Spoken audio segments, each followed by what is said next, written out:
Oke, baik teman-teman.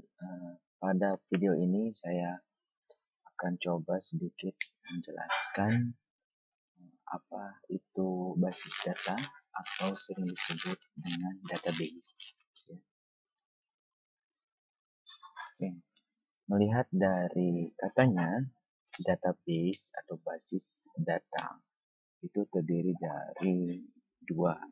Ada basis, ada data. Basis itu bisa diartikan sebagai di mana tempat berkumpul, atau bisa disebut sebagai markas atau gudang atau tempat penyimpanan. Ya. Kemudian data.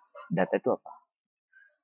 Dalam definisi yang dikumpulkan bahwa data itu adalah catatan atau kumpulan fakta dunia nyata, ya, yang sehari-hari kita menemuinya, gitu ya. Bahkan fakta itu salah satunya kita sebagai manusia. Nah, kemudian ada barang, hewan, konsep, peristiwa, dan lain-lain. Ya. Kemudian kita bisa membayangkan bahwa basis data itu adalah sebuah lemari arsip. Ya. Di lemari arsip jelas di situ tersimpan banyak data-data, gitu ya, yang bisa dikelola oleh petugas yang berwenang, gitu ya. Nah, nanti di database itu, petugas yang berwenang itu bisa disebut sebagai administrator. Tidak setiap petugas ataupun orang bisa mengakses lemari arsip itu, kecuali pihak yang berwenang, gitu ya. Nanti juga akan berbicara hak akses kalau di aplikasi basis data nanti ke depannya. Kemudian bisa juga basis data itu adalah sebuah kumpulan informasi yang sudah terorganisir, ada disajikan untuk tujuan khusus, gitu ya. Di rumah sakit ini adalah basis data pasien. Di rumah, bukan di rumah, di perusahaan ada data-data karyawan, gitu ya. Di perkantoran ada data-data klien atau lain sebagainya, gitu ya. Jadi prinsipnya basis data itu adalah pengaturan data atau arsip, gitu ya, biar tersusun rapi. Ya. Kemudian yang lebih utamanya adalah kemudahan, kecepatan dalam pengambilan data atau arsip, gitu ya. Jadi misalkan di mana ada pasien datang ke rumah sakit itu cukup memperlihatkan nomor ID BPJS kah atau nomor ID yang sudah terdaftar di rumah sakit itu sendiri. Dengan sekali pencarian langsung muncul data-datanya. Bisa dibayangkan bagaimana repotnya pada saat orang mau daftar kemudian mencari arsip ke belakang dulu, gitu ya. Jadi salah satu konsep basis data itu adalah prinsipnya tersusun rapihnya data-data, kemudian tujuannya adalah kemudahan, kecepatan pengambilan data atau arsip, gitu ya. Oke. Nah, itulah sekelumit tentang definisi dari basis data, seperti ya. Lalu sekarang kita berbicara DBMS, gitu ya. Apa itu DBMS, gitu ya? Database Management System, gitu ya. Jadi sebuah aplikasi, gitu ya, sebuah sistem untuk memanage sebuah basis data itu disebut DBMS, gitu ya.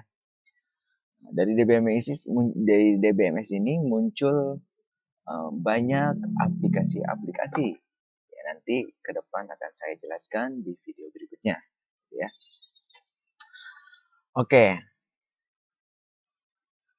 Nah, ini adalah hierarki dari basis data. Artinya sebuah database itu tersusun dari apa saja sih? Ya. Oke. Jadi database ini awalnya tersusun dari karakter, gitu ya. Nanti karakter itu apa? Di depan akan saya jelaskan. Kemudian kumpulan dari karakter ini, gitu ya, lebih mengerucut lagi menjadi field atau bisa disebut sebagai atribut, gitu ya. Atribut itu apa? Nanti juga saya akan jelaskan.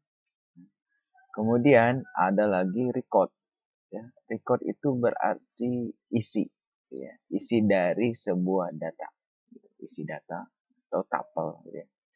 Kemudian ada lagi namanya tabel, gitu ya. Tabel ini bisa jadi sebuah entitas, bisa jadi sebuah yang merepresentasikan sebuah objek, gitu ya. Seperti kita, gitu kan. Tabel manusia, atau mungkin ada tabel karyawan, ada tabel mahasiswa, ada dosen, entitas mahasiswa, entitas dosen, kemudian entitas barang, ataupun lain sebagainya. Nah, nanti dari tabel, maka mengerucut lagi berada dalam sebuah database. Ya. Jadi dari database ini terdiri dari beberapa tabel. Ya. Kemudian penjelasannya, oke, karakter.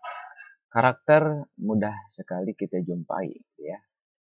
Huruf dari A sampai Z, gitu ya. Baik kapital ataupun fontnya kecil, 0 sampai 9, gitu ya. Kemudian ada tanda bintang, tanda dan, persen, pagar, dan lain sebagainya. Itu adalah disebut sebagai karakter, gitu ya. Kemudian field. Field ini bisa juga disebut sebagai atribut. Nah, ya. Kita menjumpai nama tabel, gitu ya, atau nama entitasnya, misalkan mahasiswa. Mahasiswa ini memiliki atribut, gitu ya. Atributnya apa? Ada NIM, ada nama. Ya. Begitupun kita punya handphone, ya. Setiap handphone punya kodenya masing-masing. Ada kode handphonenya, kemudian nama handphonenya apa, gitu ya. Ketika bicara dengan dosen, dosen itu punya NIP, nomor induk pegawai, atau punya NIDN, nomor induk dosen nasional, kemudian ada juga namanya. Nah, di mahasiswa, dia memiliki atribut NIM, nama. Nah, itu disebut sebagai atribut, gitu ya. Atau nanti bisa juga disebut sebagai kolom, seperti itu ya. Kemudian ada record. Nah, record sendiri itu terdiri dari beberapa karakter, gitu ya. Artinya value atau isi dari entitas itu sendiri, gitu ya. Misalnya, record entitas mahasiswa adalah kumpulan dari data value dari field. Dalam database, record disebut juga sebagai baris. Record ataupun disebut sebagai baris, gitu ya. Fieldnya, misalkan NIM, nama. Atau atributnya NIM dan nama. Recordnya, NIM-nya misalkan 111-23554. Namanya Udin. Nah, misalnya seperti itu. Nah, Udin itu berarti record dari entitas mahasiswa. Seperti itu ya. Kemudian ada tabel, gitu ya. Nah, tabel itu adalah sebuah entitas, gitu ya, berupa objek, gitu ya. Bisa juga orang, ya berarti kita, mahasiswa, dosen, tempat, gitu ya.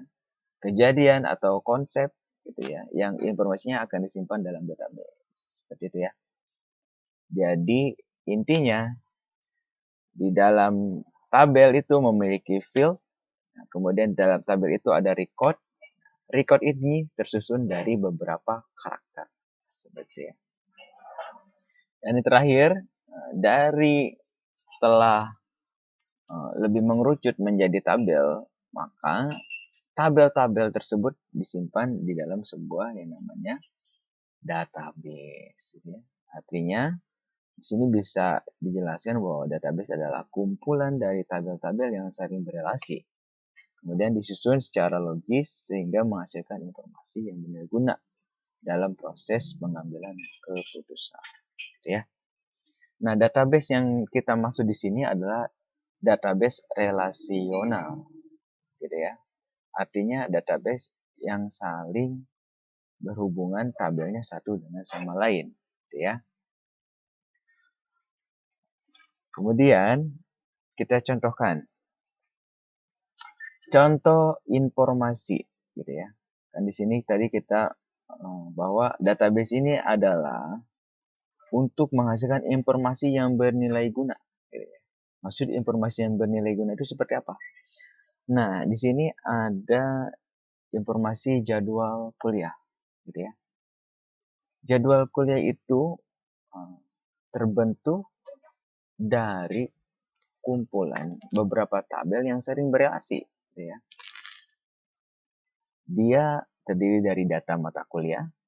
Coba kita lihat jadwal kuliah pasti memiliki data mata kuliah, gitu ya. Kode mata kuliahnya apa, nama mata kuliahnya apa. Kemudian ada mahasiswanya, jelas lah ya. Orang kuliah, jadwal kuliah pasti siapa mahasiswanya. Ada NIM-nya, ada nama mahasiswanya. Itu diambil dari tabel atau entitas data mahasiswa. Kemudian ada data dosen. Jelas ya, pasti ada data dosen. Sebenarnya masih banyak yang mendukung untuk menjadikan sebuah informasi jadwal kuliah, tabel-tabelnya. Nah, saya contohkan 3, minimal 3 dulu, gitu ya. Nah, dari seperti ini, bahwa tabel-tabel ini menghasilkan sebuah informasi jadwal kuliah, gitu ya. Di situ tertera siapa dosennya, siapa mahasiswanya, apa mata kuliahnya, kemudian di jam berapa. Seperti itu ya. Nah, kalau tidak saling berelasi seperti itu, maka belum bisa dapat menghasilkan sebuah informasi, gitu ya. Betapa rumitnya jika mahasiswanya banyak, dosennya banyak, mata kuliahnya banyak, gitu ya. Nah, ini adalah representatif dari yang saya jelaskan di awal.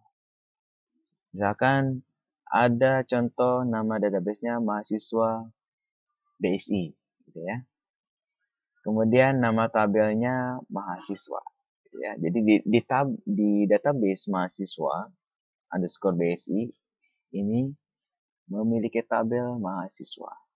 Kemudian tabel mahasiswa ini memiliki atribut NIM, nama, alamat. Kemudian tabel mahasiswa ini memiliki 3 record. 1 record Helga, Rifki, Fikri. Ini record ke-1 atau bisa juga record disebut sebagai apa? Baris. Baris ke-1, baris ke-2, baris ke-3. Kemudian record-record ini terdiri dari beberapa karakter. Ini nama Rifki ini terdiri dari R, I, F, K, Y. Ya, seperti itu ya.